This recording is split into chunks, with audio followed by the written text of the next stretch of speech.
PM Modi గారు భయపడ్డారా లేదా భయపెడతారా అనేది FCRA 2.0 బిల్ పై ఆధారపడి ఉంటుంది. ఒకవేళ ఈ బిల్ను ఆగస్ట్ 13th లోపు పాస్ చేశారు అంటే మోడీ గారు భయపడలేదు అని అర్థం. లేదు దీన్ని పాస్ చేయలేదు అంటే డీప్ స్టేట్ ను చూసి లేదా అమెరికాను చూసి లేదా అమెరికా యొక్క లా మేకర్స్ ను చూసి ప్రభుత్వం భయపడింది అని అర్థం. అసలు ఏం జరిగింది అనే విషయాలు మాట్లాడుకుందాం. ఈరోజు యుఎస్ కాంగ్రెస్లో అంటే అమెరికా యొక్క పార్లమెంట్లో మెంబర్ అయిన రీలే మూరే అనే ఒక వ్యక్తి FCRA బిల్ పాస్ చేసి క్రైస్తవుల యొక్క చర్చెస్ను మతపరమైన ఆస్తులను జప్తు చేయాలి అని చూస్తే ఇది క్రిస్టియన్ పై డైరెక్ట్ అటాక్ అవుతుంది. ఇవన్నీ తెలిసి కూడా బిల్ ఒకవేళ పాస్ చేస్తే మేము భారత్పై ఆర్థికంగా నిబంధనలు పెట్టడానికి కూడా వెనకాడము, భారత్తో సంబంధాలు తెంచుకోవడానికి కూడా వెనకాడము అని చెప్పి స్టేట్మెంట్ ఇచ్చాడు. యాక్చువల్లీ ఇది క్లియర్గా మతపరమైన చిచ్చులు పెట్టడానికే పెట్టిన ట్వీట్ లాగా ఉంది. FCRA కొత్త బిల్లో ఎక్కడా కానీ మతపరమైన ఆస్తులను జప్తు చేస్తాము అని ఎక్కడా లేదు. FCRA అమెండ్మెంట్ బిల్లో ఏముంటుంది అంటే టేక్ ఓవర్ ఆఫ్ అసెట్స్. అది ఎప్పుడు a new designated authority can provisionally take control of assets and foreign funds if an NGO registration is cancelled. దీనికి అర్థం ఒకవేళ NGO రూల్స్కు కట్టుబడి పని చేయడం లేదు అంటే దీని యొక్క రిజిస్ట్రేషన్ లేదా లైసెన్స్ను క్యాన్సిల్ చేస్తారు. భారత ప్రభుత్వం అపాయింట్ చేసిన ఒక కమిటీ NGO యొక్క ఆస్తులను జప్తు చేస్తుంది. ఒకవేళ NGO మతపరమైన like worshipping places like church, temples, మాస్కులను కంట్రోల్ చేస్తూ ఉంటే లేదా మతపరమైన ప్లేసెస్లో ఓనర్షిప్ కనుక ఉంటే అటువంటి అసెట్స్ను ఏమీ చేయరు. ఇక్కడ క్లియర్గా రిలీజియస్ ప్రొటెక్షన్ అనే క్లాజ్ను యాడ్ చేశారు. Assets are fully restored if the NGO registration gets renewed. ఒకవేళ NGO కరెక్ట్గా అన్ని డాక్యుమెంట్స్ చూపించింది అనుకోండి, సీజ్ చేసిన NGO అసెట్స్ను కూడా తిరిగి ఇచ్చేస్తారు. సో మతానికి సంబంధించిన ఏ ఒక్క ఆస్తిపై కూడా ప్రభుత్వం ఎటువంటి కండిషన్స్ పెట్టడం లేదు. యాక్చువల్లీ డీప్ స్టేట్ చేయించిన ట్వీట్ ఇది. చూసారా ఎంత స్ట్రాంగ్గా మెసేజ్ ఇచ్చాడు. నా ప్రీవియస్ వీడియోస్లో ఎన్నోసార్లు డీప్ స్టేట్ గురించి చెప్పా. 70 దేశాల్లో నాయకుల్ని దింపిన ట్రాక్ రికార్డ్ డీప్ స్టేట్ దగ్గర ఉంది. అంత తేలిగ్గా తీసి పక్కన పెట్టడానికి లేదు. FCRA బిల్ పాస్ అయితే భారతదేశం మరో నేపాల్, బంగ్లాదేశ్ అవ్వడం ఖాయం. Actually last week Monday parliament sessions start అయ్యాయి. ఈ వీక్లో ఇంకా FCRA బిల్ ప్రపోజ్ చేయనే లేదు. అంటే డిబేట్ కోసం FCRA బిల్ యొక్క టైం స్లాట్స్ను కేటాయించలేదు. సో నెక్స్ట్ వీక్ దీన్ని ప్రవేశపెట్టాలి అనుకుంటున్నారు. ఇక్కడ రిలే మూరే జనరలైజ్డ్గా అంటే మతపరమైన ఆస్తులపై దాడి జరుగుతుంది అన్నట్లు మాట్లాడేశాడు. ఇక్కడ FCRA కొత్త బిల్లో ట్రాన్స్పరెన్సీ, అకౌంటబిలిటీ అండ్ ఫారెన్ ద్వారా వచ్చే డబ్బులతో ప్రొటెస్టులు లేదా రాజకీయ ప్రచారాలు చేయకూడదు అని చెప్పే ఈ బిల్ను తీసుకురావాలి అనుకుంటున్నారు. దీని గురించి ఇంకా డిస్కస్ చేసే ముందు మీ నుండి 1 minute తీసుకుంటున్నా. యాక్సిస్ మ్యాక్స్ లైఫ్ గురించి మాట్లాడాలి. ఇంట్రెస్ట్ లేని వాళ్ళు 1 minute స్కిప్ చేయగలరు. కొద్ది రోజుల నుండి మనం చూసుకుంటే మన దగ్గరున్న డబ్బు విలువ తగ్గిపోతోంది, ధరలు పెరిగిపోతున్నాయి. ఇలాంటి సిచ్యువేషన్లో క్యాష్ హోల్డ్ చేసుకుంటే దాని యొక్క వాల్యూ తగ్గుతుంది. సేవింగ్స్లో పెట్టుకున్న పెద్దగా రిటర్న్స్ రాదు. ఈ ఫినాన్షియల్ కాన్సెప్ట్ను స్టడీ చేసినప్పుడు మన డబ్బు పెట్టుబడి పెడితేనే గ్రో అవుతుంది అండ్ ఎలా పడితే అలా స్టాక్ మార్కెట్స్లో పెట్టినా నష్టాలు వస్తాయి. మీకు ఒకవేళ ఇంట్రెస్ట్ ఉంటే Axis Max Life NFO check చేసుకోవచ్చు. ఇది 100% క్యాపిటల్ గ్యారంటీడ్ స్కీమ్. వీళ్ళు ఇండియా సెక్టర్ లీడర్స్ ఆపర్చునిటీ ఫండ్ను ప్రవేశపెట్టారు. మరిన్ని డీటెయిల్స్ కోసం లింక్ డిస్క్రిప్షన్లో కమెంట్ బాక్స్లో ఇస్తున్నా. ఇండియాలో ఉన్న టాప్ టైర్ 21 కంపెనీస్లో పెట్టుబడి పెడతారు. దీని యొక్క previous high growth fund past 7 yearsలో 20% CAGRను ఇచ్చింది. దీంతో పాటు ఇది ఇన్సూరెన్స్ లింక్డ్ NFO కాబట్టి మీ మంత్లీ ప్రీమియంలో 120 times లైఫ్ కవర్ కూడా ఉంటుంది విత్ ట్యాక్స్ బెనిఫిట్స్. దీని యొక్క NAV 10 rupees. NRI మిత్రులకు ఇది మంచి ఆపర్చునిటీ. నెల 18,000 ఇన్వెస్ట్ చేస్తే 2 కోట్ల వరకు రిటర్న్స్ను పొందగలరు. ఇది మంచి ఆపర్చునిటీ అని నేను ఫీల్ అవుతున్నా. బట్ పెట్టుబడి పెట్టాలా లేదా అనేది ఎంటైర్లీ మీ యొక్క డిసిషన్. లింక్ డిస్క్రిప్షన్లో కమెంట్ బాక్స్లో ఇస్తున్నా. అన్ని వివరాలను తెలుసుకొని అర్థం చేసుకొని ఆ తర్వాత ఇంట్రెస్ట్ ఉంటేనే పెట్టుబడి పెట్టండి. యాక్చువల్లీ FCRA 1.0 తీసుకొచ్చింది ఇందిరాగాంధీ గారి ప్రభుత్వం.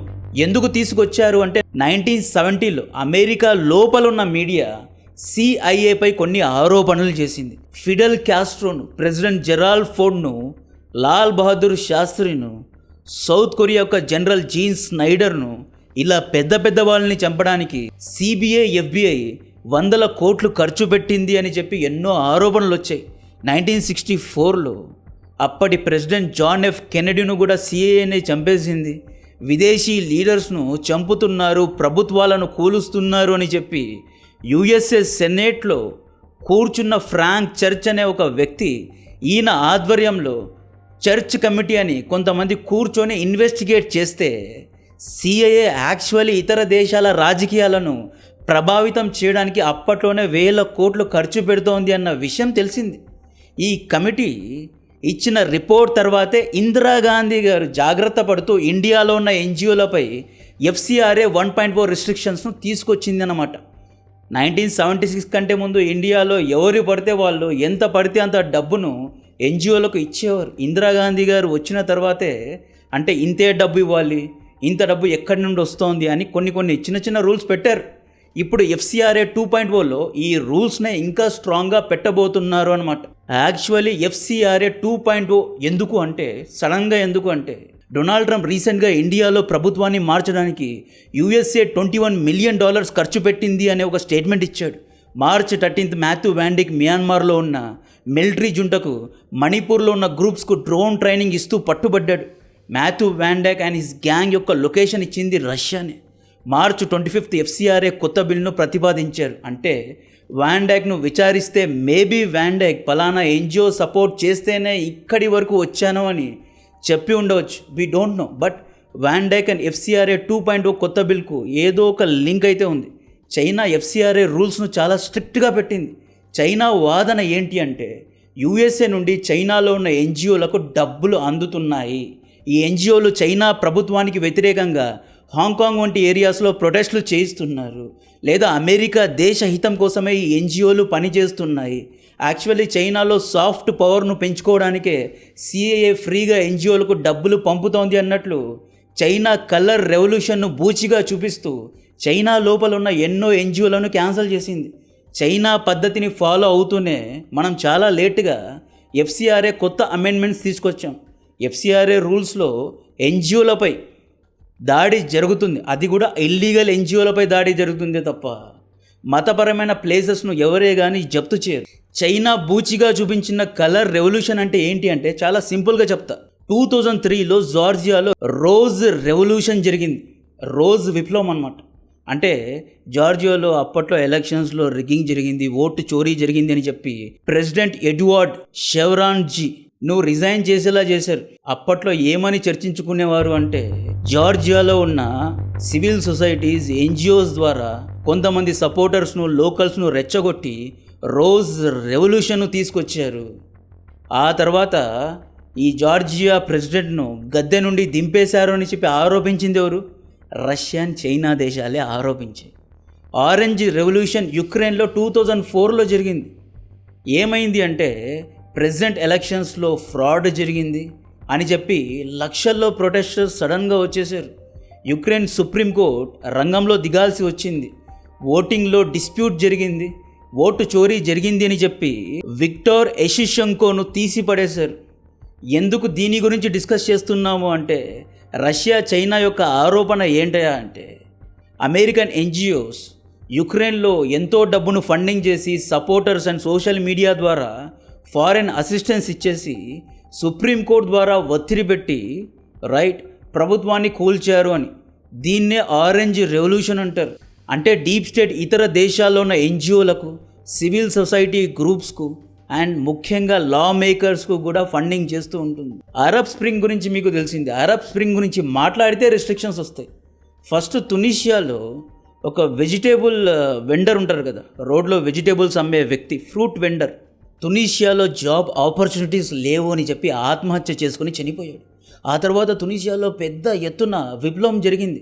ఆ విప్లవాన్ని జాస్మిన్ రెవల్యూషన్ అంటారు. కట్ చేస్తే ఈజిప్ట్లో ప్రభుత్వం కూలిపోయింది, లిబియాలో, యమన్లో, సిరియాలో, లిబియాలో ముమ్మర్ గడాఫీ, యమన్, సిరియా, ఇలా సేమ్ ప్యాటర్న్ అన్నమాట.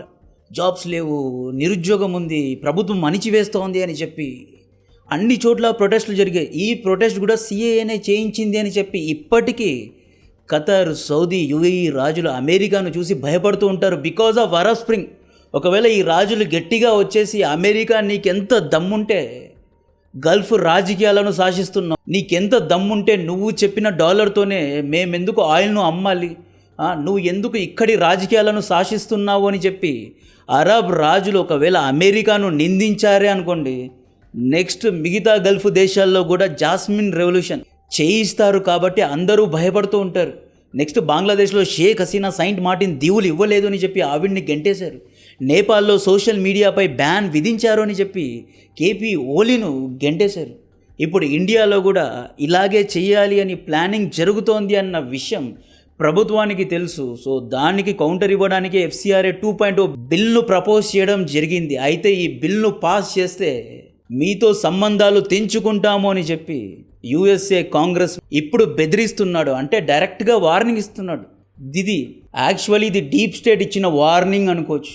డీప్ స్టేట్ అంటే ఏంటి అంటే అమెరికా యొక్క CIA, FBI, అమెరికాలోని కార్పొరేట్ కంపెనీస్లో ఉన్న చాలామంది పెద్దవారు, అమెరికాలోని స్టాక్ మార్కెట్ను మ్యానిపులేట్ చేసేవారు, అమెరికాలోని పెట్టుబడిదారులు, వీళ్ళందరూ కలిసి ఒక లాబీ లాగా ఫామ్ అయ్యి, అంటే అన్ఎలక్టెడ్ గవర్నమెంట్ లాగా ఫామ్ అయ్యి ఇండియాలో ఎటువంటి పాలసీస్ తీసుకురావాలి, ఏ దేశంలో ఎటువంటి విద్యుత్తును వాడాలి, ఎవరు సోలార్ పవర్ వాడాలి, ఎవరు ఫాజిల్ ఫ్యూల్స్ వాడాలి, ఎవరు న్యూక్లియర్ పవర్ను జనరేట్ చేయాలి, ఎవరి దగ్గర న్యూక్లియర్ వెపన్స్ ఉండాలి, ఎవరైనా అమెరికా యొక్క యాప్స్ కానీ అమెరికా వస్తువులు వాడలేదు అంటే అటువంటి దేశాలపై కూకు ప్లాన్ చేయడం, ఎవరైనా మిలిటరీ లేదా నావల్ బేస్కు పర్మిషన్ ఇవ్వలేదు లేదా తమ యొక్క భూమిని ఇవ్వలేదు అంటే అటువంటి దేశాల్లో ప్రొటెస్ట్లను ఫ్లేర్ అప్ చేయడం, ఇవన్నీ డీప్ స్టేట్ చేయిస్తూ ఉంటుంది. డీప్ స్టేట్ అనేది పర్టికులర్గా ఒక ప్రభుత్వం కాదు.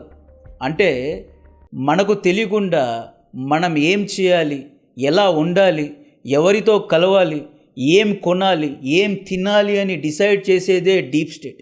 సో అందుకే డీప్ స్టేట్ను చూసి PM మోడీ గారు భయపడ్డారా లేదా డీప్ స్టేట్నే భయపెట్టిస్తారా అనేది ఆగస్టు 13 లోపు FCRA 2.0 బిల్పై ఆధారపడి ఉంటుంది. ఒకవేళ ఈ బిల్ పాస్ అయింది అంటే మనం డీప్ స్టేట్ను ఎదుర్కోవడానికి సిద్ధంగా ఉన్నాం. ఒకవేళ పాస్ చేయలేదు అంటే డెఫినెట్గా అమెరికా ఒత్తిడి పెట్టింది అని అర్థం.